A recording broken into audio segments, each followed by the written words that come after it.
മലപ്പുറം പാലക്കാട് ജില്ലാ അതിർത്തിയായ കരിയാമ്പാട്ട് പാലം മുതൽ കുമ്പടി വരെയുള്ള റോഡ് തകർന്ന് തരിപ്പണമായിട്ട് വർഷങ്ങൾ പിന്നിട്ടു.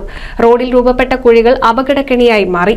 വാഹനയാത്ര മാത്രമല്ല, കാൽനടയാത്രയും ദുരിതമായെന്നാണ് പരാതി.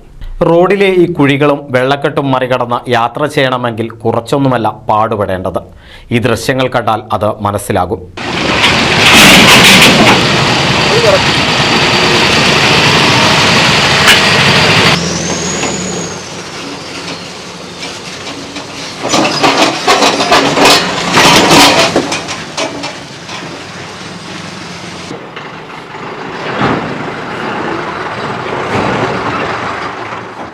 ഒരുപാട് ബുദ്ധിമുട്ടാണ്. കാരണം വെച്ചാൽ ഞങ്ങൾക്ക് ഓടെത്തുന്നില്ല. ഈ അത് കുണ്ട് ഭയങ്കര പറഞ്ഞാൽ ഭയങ്കര കുണ്ടാട്ടോ. കാരണം വണ്ടർ ലീഫും പൊട്ടും ഒക്കെ പൊട്ടും, ടയറും കംപ്ലൈൻറ്റ്, ആകെ പ്രശ്നത്തിലാണ്. കാരണം ഇവിടെ നിന്ന് 10 മിനിറ്റ് തങ്ങണം, ഇവിടെ എത്താൻ പറ്റില്ല. ആ റോഡ് വളരെ മോശമാണ്. കാരണം ഇവിടെയൊക്കെ കുണ്ടാണ്, ഈ സൈഡ് ഭയങ്കര കുണ്ടാണ്. കാരണം നമുക്ക് പിന്നെ വലിയ വീലാണ് കുഴപ്പമില്ല. ഈ ചെറിയ ഓട്ടോറിക്ഷക്കാരും അതിന് ബൈക്കാരും ഉണ്ടാവും. ഇവർ ബൈക്കാരോടെ കെട്ടിമറിഞ്ഞ് വീണ് ഭയങ്കര കുണ്ടാണ് ഇതിൽ. ആനക്കര പഞ്ചായത്തിലെ കുമ്പിടി പള്ളിപ്പടി ഭാഗത്താണ് റോഡ് തകർന്നടിഞ്ഞിരിക്കുന്നത്. താൽക്കാലികമായി കുഴികൾ അടക്കാൻ പോലും അധികൃതർ തയ്യാറാവുന്നില്ല. കുഴിയിൽ വീണ് ഇരുചക്രവാഹന യാത്രക്കാരാണ് അപകടത്തിൽപ്പെടുന്നതിൽ ഏറെയും.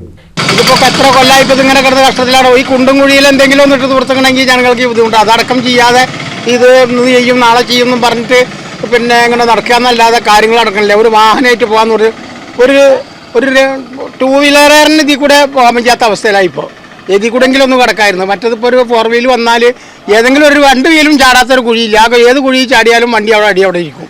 എത്ര അപകടങ്ങൾ, എത്ര ആൾക്കാർ ഇതിൽ വന്നിട്ട് മഴ പെയ്ത് വെള്ളം നിറഞ്ഞിക്കുന്ന സമയത്ത് ഇതിൽ അറിയാതെ വന്നിട്ട് ചാടുകയാണ്. ഈ 2 വീലറിൽ എത്ര ആൾക്കാർ കൊണ്ടത്. അപ്പോൾ ഇയാളെ വീടിൻ്റെ മറത്ത് അയാൾ വന്നിട്ട് പിടിക്കലും ഉടുക്കലൊക്കെയാണ് ഇപ്പോൾ ആൾക്കാരുണ്ട്. ഈ ഫണ്ടിൽ നിന്നും 2.48 കോടി രൂപ വിനിയോഗിച്ച റീടാറിംഗ് നടത്തും. ഇതിനു മുന്നോടിയായി റോഡിലെ കുഴികൾ താൽക്കാലികമായി അടച്ച് ഗതാഗത യോഗ്യമാക്കാനുള്ള ഇടപെടൽ നടത്തിയിട്ടുണ്ട്. ഇതിനു പുറമെ കിഫ്ബിയുടെ 125 കോടി രൂപ ചെലവിൽ കുറ്റിപ്പുറം എഞ്ചിനീയറിംഗ് കോളേജ്, കുമ്പിടി, തൃത്താല, പട്ടാമ്പി റോഡിന്റെ വീതി കൂട്ടിയുള്ള വികസന പദ്ധതികൾക്ക് തുടക്കം കുറിച്ചിട്ടുണ്ടെന്നും മന്ത്രി MP രാജേഷിന്റെ ഓഫീസ് അറിയിച്ചു. NCV news, Thrithala. കേരളത്തിലെ number 1 broadband cable TV network കമ്പനിയായ കേരള വിഷൻ ഇന്ന് ഇന്ത്യയിലെ ആദ്യ 10 ബ്രോഡ്ബാൻഡ് കേബിൾ TV സേവനദാതാക്കളുടെ പട്ടികയിൽ ഇടം നേടിയിരിക്കുന്നു. വിഷൻ സക്സസ്, ആഘോഷിക്കാം ഈ അഭിമാന നേട്ടം.